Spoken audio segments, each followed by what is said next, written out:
She was 72 years old, and in the space of one morning, she had lost everything and was about to discover something she was never supposed to find.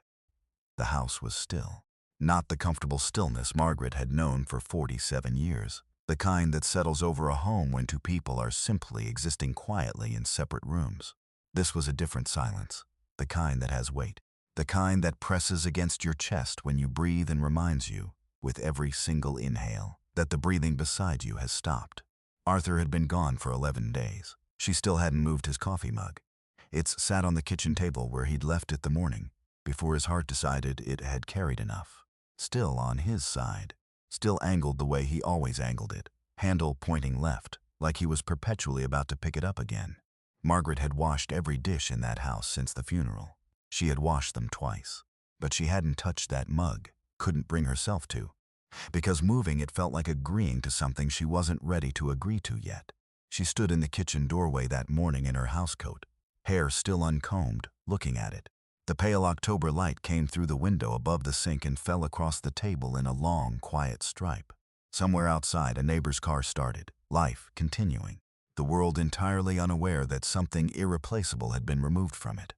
Margaret looked away from the mug. She had learned something in the 11 days since Arthur died.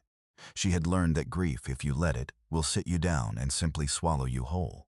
And she had decided, not consciously, not with any great plan, that she would not be swallowed. Not today. So she did what she had done every day since the funeral. She moved. She started with his clothes, then his nightstand, then the hallway closet where he kept things he called important and she called organized chaos. Old tax returns, warranty cards for appliances they no longer owned, a flashlight with no batteries that had lived on the top shelf since 1998. She worked slowly, methodically, the way you do when the task is not really about the task at all. When what you're really doing is trying to find some way to be near someone who is no longer there to be near. By early afternoon, she had made her way to his study. She almost never came in here. It was his room in the way that certain spaces in a marriage belong quietly to one person, not because the other is unwelcome, but because some corners of a life are simply more theirs than shared. His desk still smelled like him. Cedar and old paper and something warm underneath that she had never been able to name but had loved for nearly 5 decades. She stood in the doorway for a long moment before she stepped inside. The desk drawers were the last thing she reached. The top 2 opened easily. Pens, stamps, a small notebook with nothing written past the 3rd page. The bottom drawer, the deep one on the left, had always been stuck. She had asked Arthur to fix it 100 times over the years. He would nod and say, "I'll get to it," in that gentle, unhurried way of his, and he never had. She pulled at it now out of habit more than expectation, one hand braced against the desk.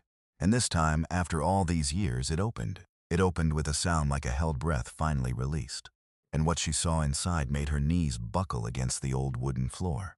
If this story already has your heart in your throat, hit that subscribe button, because what Margaret is about to uncover over the next few hours will change everything she thought she knew about the man she loved.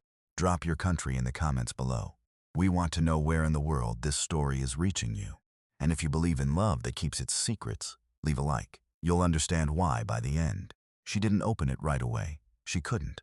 Her hands were shaking too much, and her knees were still pressed against the hardwood floor. And for a long moment, she simply knelt there in the afternoon quiet of Arthur's study, staring at what the drawer had finally given up. She told herself to breathe, in, out, the way Arthur used to remind her when the world felt like too much. Just breathe, Maggie. One thing at a time. So she breathed, and she remembered. She had met Arthur Calloway in the autumn of 1976 at a community theater in Portland, Oregon. She was there to see a friend perform in a forgettable production of something she could no longer name. He was there because he had taken a wrong turn, looking for the parking lot of the hardware store next door and, in his own words, simply never left. He was 27 years old. He had kind eyes and terrible taste in jackets, and he laughed at his own wrong turn story with a complete lack of embarrassment that Margaret found, immediately and without defense, completely disarming. They were married within the year, 47 years. 2 children, now grown and scattered across different time zones. A house that had held every version of them, young and broke and hopeful, middle-aged and settled, old and quieter than they used to be but no less in love.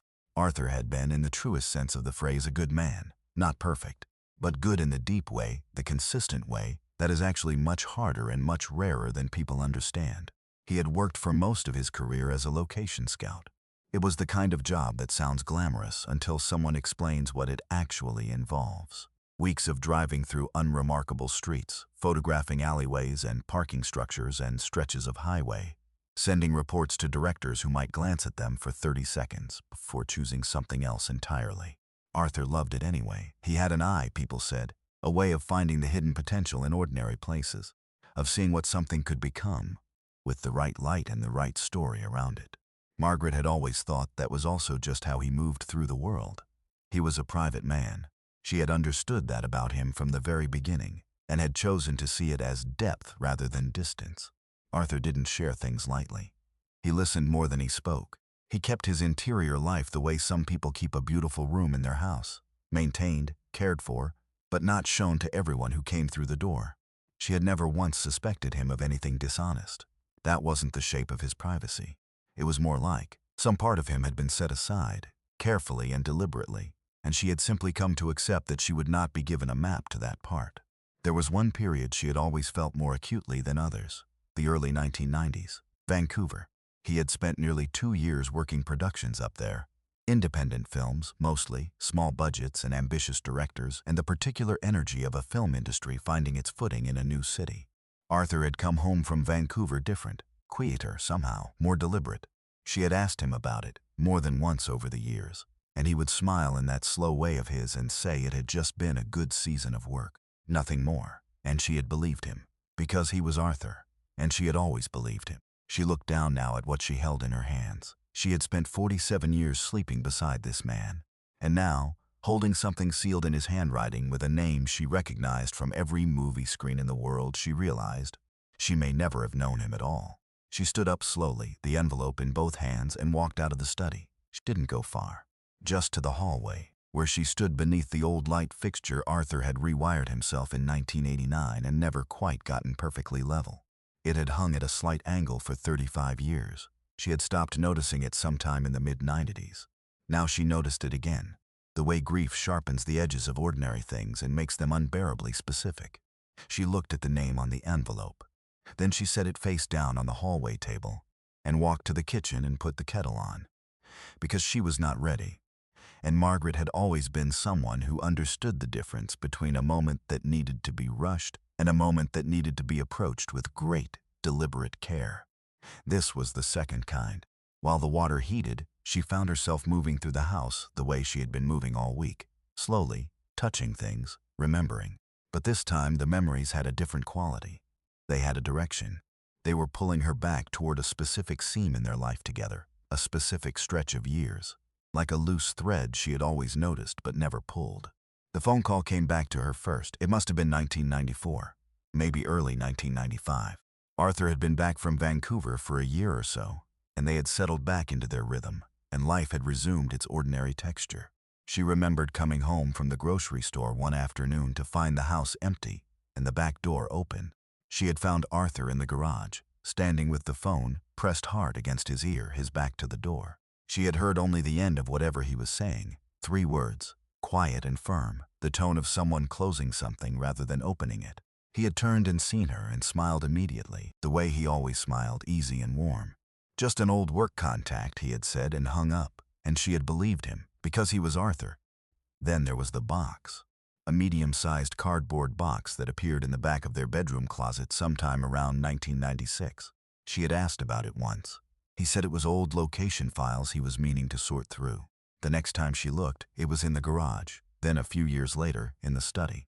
She had forgotten about it entirely until this moment, standing in her kitchen with the kettle, beginning to whisper on the stove.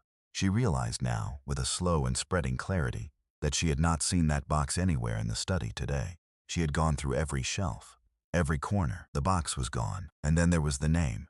Dinner, sometime in the late 90s. She couldn't place the year exactly. Arthur had been telling a story about a film he had scouted early in his career, and he had said a name just briefly, in passing, and then immediately redirected the sentence onto something else, like a man who had taken a step onto a frozen lake, felt it shift beneath him, and stepped back to solid ground before anyone could notice. She hadn't thought anything of it at the time. She was thinking of it now. The kettle boiled. She made her tea. She carried it to the kitchen table and set it down, and then walked back to the hallway and picked up the envelope and brought it with her. She sat down in her chair not his, and placed it on the table in front of her. Then she reached for her reading glasses. Her fingers hovered over the seal. Outside, a cardinal landed on the windowsill, Arthur's favorite bird, as if the universe itself were holding its breath alongside her. She slid her finger beneath the seal. The envelope opened cleanly, the way old paper does when it has been waiting long enough, without resistance, without drama, as if it had always known this moment would come, as if the only variable had been who would be sitting at this table when it did. Margaret reached inside and drew out 2 folded sheets of paper, the same cream-colored paper Arthur had always kept in his desk drawer. She recognized it immediately, the slight texture of it, the weight. She had seen him write on this paper 100 times, birthday cards, notes tucked into her coat pocket on cold mornings, the occasional letter to their children when he felt something was too important to be said over the phone. She unfolded it carefully, and there at the top of the first page, in Arthur's unmistakable handwriting, the neat, unhurried cursive of a man who had learned to write in an era when penmanship still mattered, was a name. She read it once, then again, then a third time, certain she was misreading it, certain that grief had done something to her vision, to her comprehension, to the basic functioning of her mind. But the name did not change. Keanu Reeves. Margaret set the letter flat on the table and simply stared at it.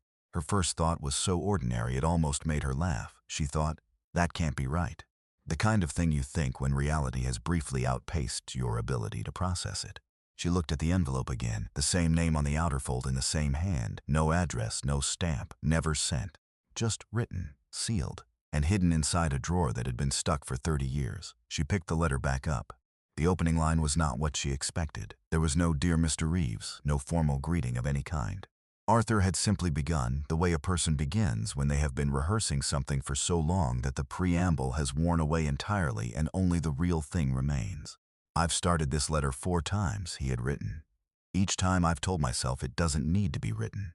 Each time I've gotten far enough to know that it does.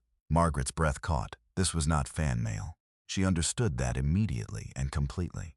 She had seen fan mail, had helped Arthur respond to letters about his work on the rare occasions someone tracked him down. It had a particular quality, fan mail, an eagerness, a one-sidedness. This was nothing like that. This was the handwriting of a man speaking to someone he had stood beside, someone he had been present with in a way that had left a permanent mark on him. "You won't remember me," the letter continued. "There's no reason you should. It was one night. You were in the middle of something I think you've never fully talked about publicly, and I was a stranger who happened to be in the wrong place at entirely the right time." She stopped reading. She looked up from the letter and stared at the kitchen wall, at the small watercolor painting of the Oregon coast that had hung there since 1988, at the familiar shape of a life she thought she knew completely, and felt the floor shift beneath her in a way that had nothing to do with her knees.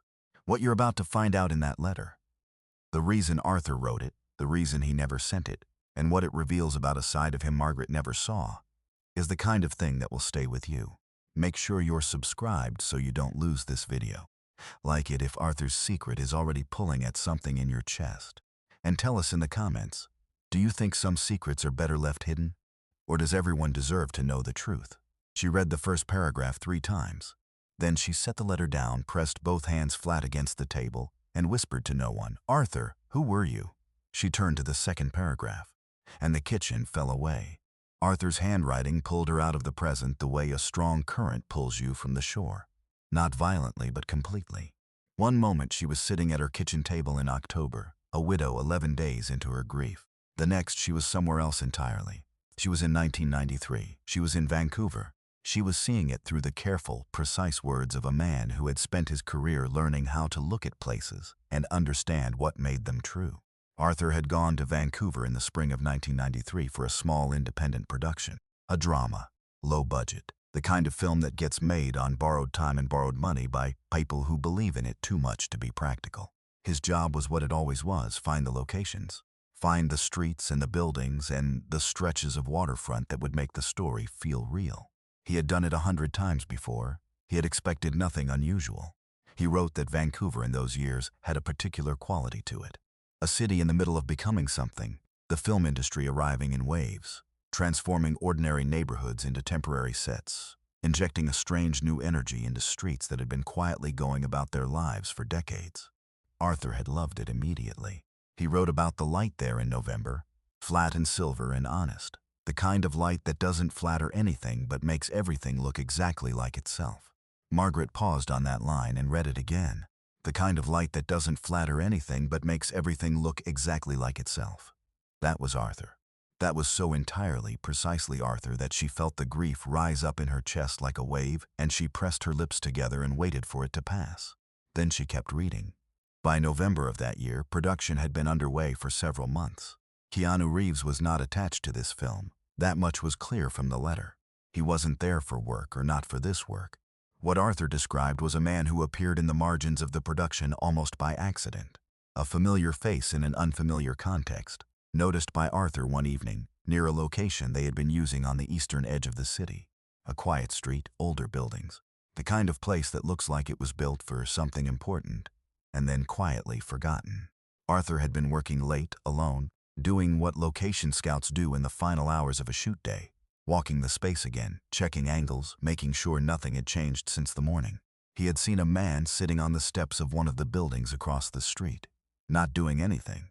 Not on a phone, not waiting for someone, not reading, just sitting. Still in the way that people are still when they are carrying something very heavy and have simply run out of the energy to carry it standing up. Arthur had recognized him immediately. And his first instinct, he wrote, had been to do what most people would do, to look away, to give the man his privacy, to pretend he hadn't seen. He had actually turned to leave, had taken 2 steps back toward his car, and then he had stopped. Because something in the quality of that stillness, something in the specific geometry of a person sitting alone in the dark in a way that speaks not of peace but of exhaustion, had made him stop. The letter described a night in November 1993 that Arthur had never once mentioned in 30 years of marriage. And as Margaret read, she understood with a slow and terrible clarity exactly why he hadn't. She read slowly now, carefully, the way you handle something you understand to be fragile. Arthur's words were measured but not cold. He wrote the way he had always spoken, with patience, with precision, with the particular care of a man who understood that the wrong word in the wrong place could undo everything. And what he described, line by line, in that cream-colored letter, was the kind of night that doesn't announce itself as significant while it's happening. It only becomes what it truly was in the long, quiet years that follow. He had walked across the street. Not confidently, he wrote that clearly. He had not walked over with purpose or with any sense that he was doing the right thing. He had walked over the way you reach for someone who is falling, before your mind has fully decided to move. Just a step, and then another, and then he was standing a few feet away from the man on the steps, and it was too late to pretend he hadn't come. He had said something simple. He couldn't remember exactly what. Something like, "You all right?" The kind of thing a person says when they already know the answer is no. Keanu Reeves had looked up at him. And Arthur wrote that what he saw in that moment was not a movie star, not a famous face, not any version of a person he had seen on a screen. What he saw was a man in his late 20s who was grieving. Openly, privately, completely, the way people grieve when they believe no one is watching. Margaret set the letter down for a moment. She already knew, in broad strokes, what Keanu Reeves had endured in those years. Most people did, if they had been paying attention. The losses had been public enough. The death of his close friend River Phoenix in October of 1993. Just weeks before this night Arthur was describing. A loss that had landed in the middle of a life that had already been learning, in private ways, how to carry grief. Arthur didn't write about the specifics in detail. He was too respectful for that, too careful with another person's pain. But the shape of it was clear. This was a young man in the aftermath of something that had broken something open in him, sitting alone on a quiet street in a city far from home, with nowhere particular to put what he was feeling. Arthur had sat down on the step beside him, not next to him exactly, a respectful distance. He had not introduced himself beyond his first name. He had not mentioned the production or why he was on that street. He had simply sat. And after a while, when the silence had become the kind that invites rather than isolates, they had talked. Not about anything significant, about the city, about the light, about a coffee shop Arthur had found 3 blocks over that made better pie than anything he'd tasted in Portland. Small things. The kind of small things that give a person somewhere to put their eyes when they cannot bear to look directly at what they're feeling. They had sat together for perhaps 2 hours. When the other man finally stood to leave, he had paused and looked at Arthur for a long moment. Then he had said, and Arthur had written these words carefully. Margaret could see the slight pressure of the pen where he had pressed harder, wanting to get them exactly right. "Thank you for not making it a thing." Arthur had nodded, and they had gone their separate ways. And Arthur had never spoken of it to another living person, not to a colleague, not to a friend, not to Margaret. Not once in 30 years Arthur had never told a soul. Not because he was ashamed, but because some moments of grace are too fragile to survive being spoken aloud. She picked the letter back up with both hands. Outside, the cardinal was gone from the windowsill. The October light had shifted while she'd been sitting there, moving from pale gold to the softer, grayer tone of mid-afternoon. She hadn't noticed the time passing. She wasn't sure how long she had been at this table. It didn't seem important. What was in her hands was important. She smoothed the second page flat against the table, took a breath, and read the letter from the beginning, all of it, the way Arthur had intended it to be read. Not in fragments, not with interruptions, but completely, the way you give your full attention to something that has earned it. And this is what it said. "I've started this letter 4 times. Each time I've told myself it doesn't need to be written. Each time I've gotten far enough to know that it does. You won't remember me. There's no reason you should. It was one night. You were in the middle of something I think you've never fully talked about publicly. And I was a stranger who happened to be in the wrong place at entirely the right time. My name is Arthur Calloway. I was a location scout. In November of 1993, I was working a production on the east side of Vancouver. And I found you sitting on a set of steps on a street I had been hired to evaluate for a scene that never ended up being filmed. You were alone. It was late. And you were carrying something that night that I recognized, because I had carried something like it once myself, years before, and I knew what it looked like on a person when they had simply run out of road. I sat down. I didn't know what else to do. I want you to know that I was not thinking about who you were. I was thinking about what I saw, which was a person who needed to not be alone for a little while. That's all. Nothing more complicated than that. We talked about small things. I think I mentioned a pie. I'm almost certain I mentioned a pie.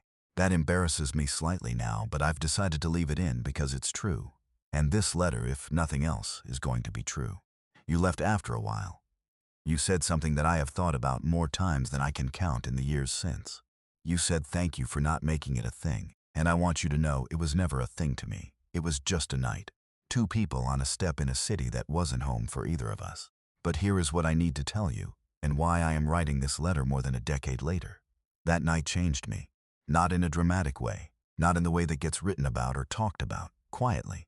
The way the best changes happen, slowly, underneath everything, until one day you realize you are a slightly different person than you were.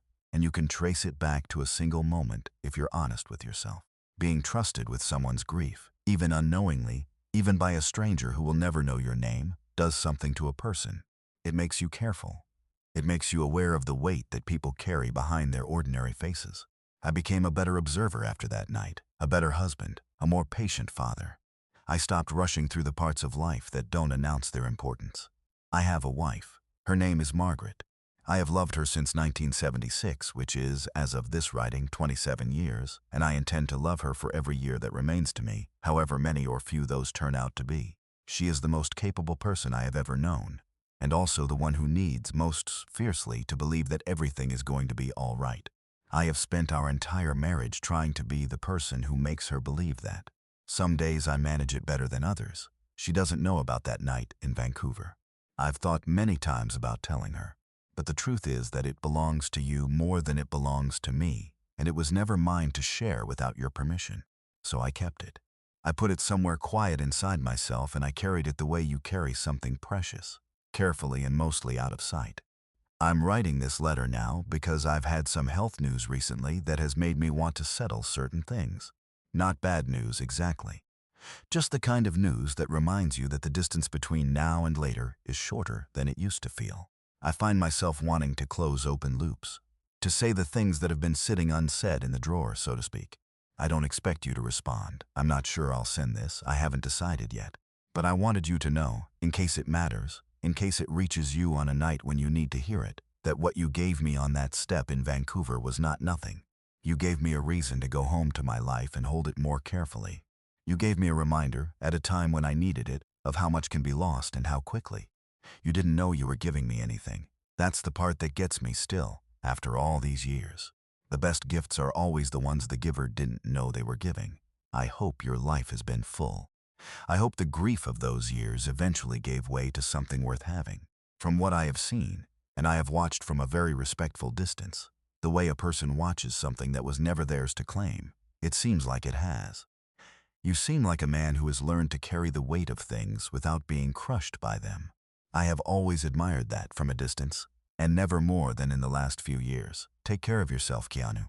The world is better with you in it.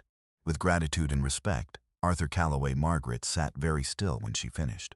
The light in the kitchen had gone soft and low. Her tea had been cold for a long time. She was not aware of either of these things. She was thinking about a night in November 1993 that she had never known about. About a younger version of her husband walking across a dark street toward a stranger because something in the geometry of that stranger's stillness had made it impossible to walk away. About 30 years of a marriage she thought she had known completely, now glowing with a new and different light. The same marriage, the same man, but illuminated now from an angle she had never seen before. Arthur had written about her. He had written about loving her. He had written about becoming a better husband because of a night he never told her about, which meant that every extra measure of patience, every moment of quiet grace, every morning he had reached for her hand across the kitchen table without explanation, all of it had roots she hadn't known existed. She turned back to the last page of the letter, to where Arthur had signed his name, and then she saw them.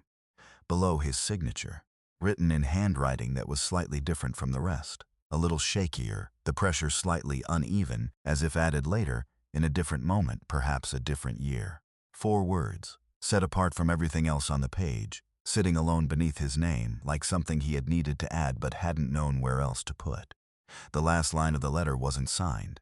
Instead, beneath Arthur's name in handwriting slightly shakier than the rest, as if written later or written through tears, were 4 words that made Margaret's entire body go still. Maggie, this was you. 4 words. That was all. Margaret read them once.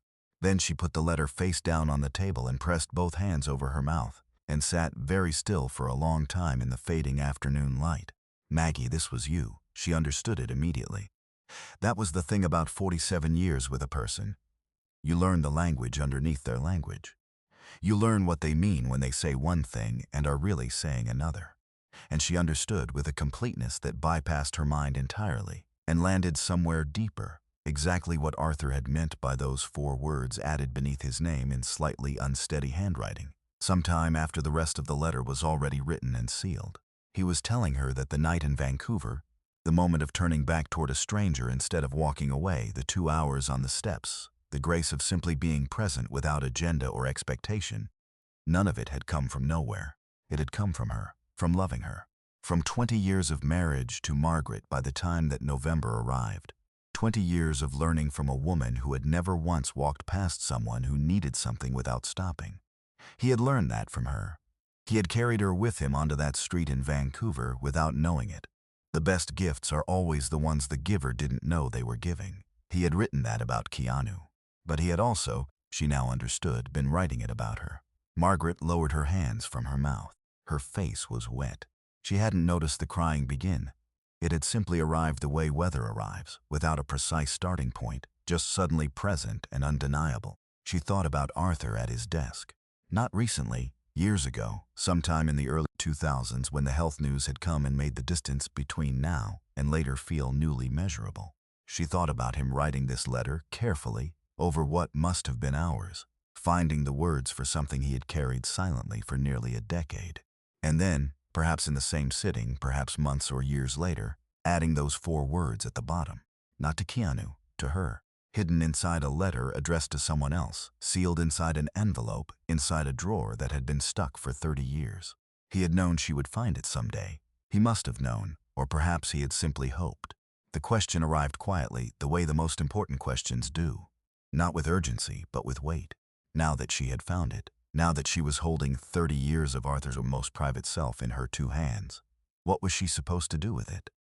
She could keep it, fold it away with the other things she was keeping. The coffee mug, the lopsided light fixture, the specific shape of his absence in every room.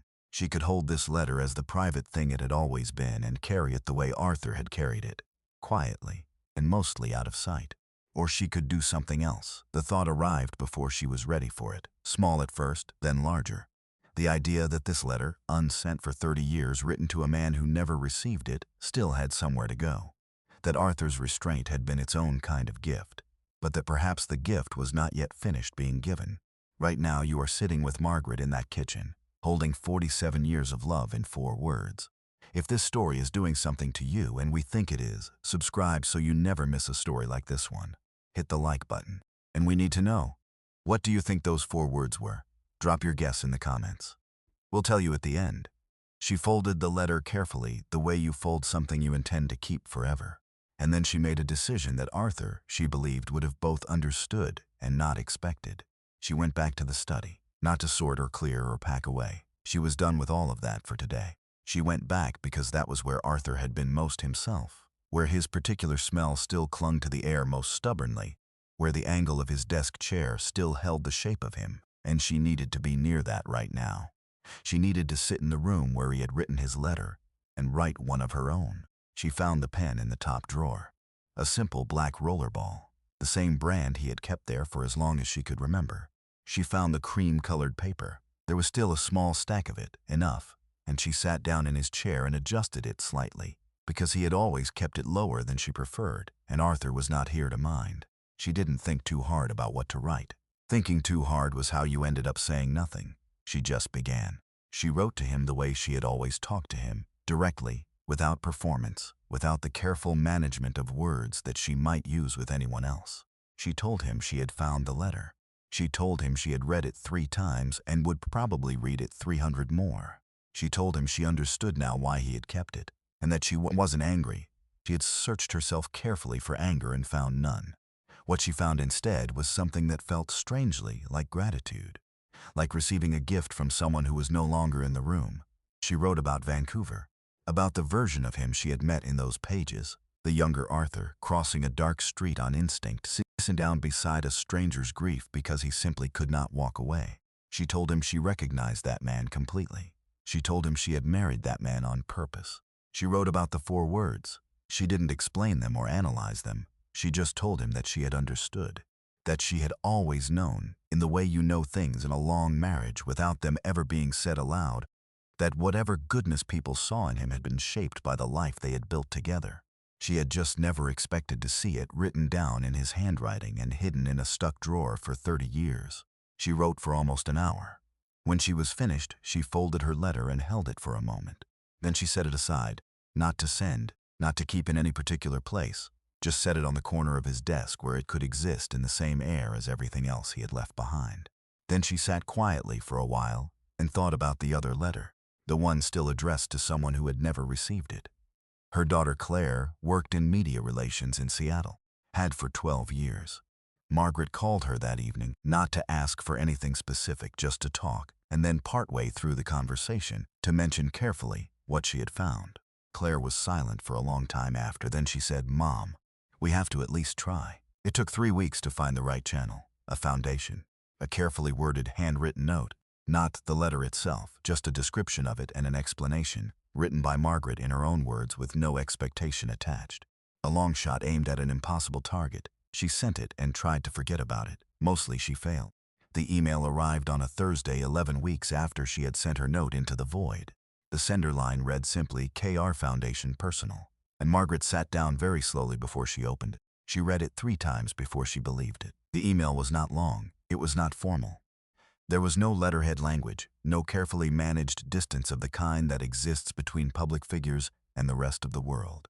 It read the way a person writes when they have set aside every layer of protection and decided, simply, to be honest. It said that the note Margaret had sent had been passed along through the foundation and had reached the right person. It said that the name Arthur Calloway had not been immediately recognized. There was no reason it would have been, and Margaret had expected nothing different. But it said that the details she had scribed. Vancouver, November 1993, a quiet street. A stranger who sat down and didn't make it a thing had landed with the full weight of something remembered. It said, "I remember that night. I remember the pie." Margaret put her hand over her mouth. The email continued. It said that there were certain kindnesses from that period of life that had stayed with him, not as dramatic turning points, not as stories he told, but as quiet anchors. Moments he returned to privately when the weight of things became too much. A stranger on a step in Vancouver who had asked if he was all right and then simply stayed. He had never known the man's name, had never expected to. It said, please tell his family that it mattered. Tell them that the kindness of a stranger who asked for nothing and took nothing is a rarer thing than people understand. And tell them, if it helps at all, that he was right to keep it. Some things are too clean to survive being handled. Then, at the end, one more line. He sounds like he was exactly the kind of person the world needs more of. I'm sorry for your loss. Margaret sat at Arthur's desk for a long time after she finished reading. The house was quiet around her in a different way than it had been in the weeks since the funeral. Not the heavy, airless quiet of absence, but something softer. Something that felt, if she let herself use the word, like presence, like the specific comfort of being known. She thought about Arthur writing his letter in this same chair, at this same desk, sometime in the early 2000s when the health news had arrived and made him want to close open loops. She thought about him sealing the envelope and then not sending it, putting it in the drawer that had been stuck ever since, as if the house itself had been keeping it until the right moment. She understood now that he had not been hiding it from her. He had been saving it for her. There is a difference, and it is everything. A secret kept from someone is a wall. A gift held back until the right moment is an act of love so patient it can look, from the outside, like silence. Arthur had known, perhaps not consciously, perhaps only in the deep, wordless way that people who love each other for long enough begin to understand things without being told, that this letter would mean more to her after he was gone than it ever could have while he was still here to explain it. That grief would give her the eyes to see it fully.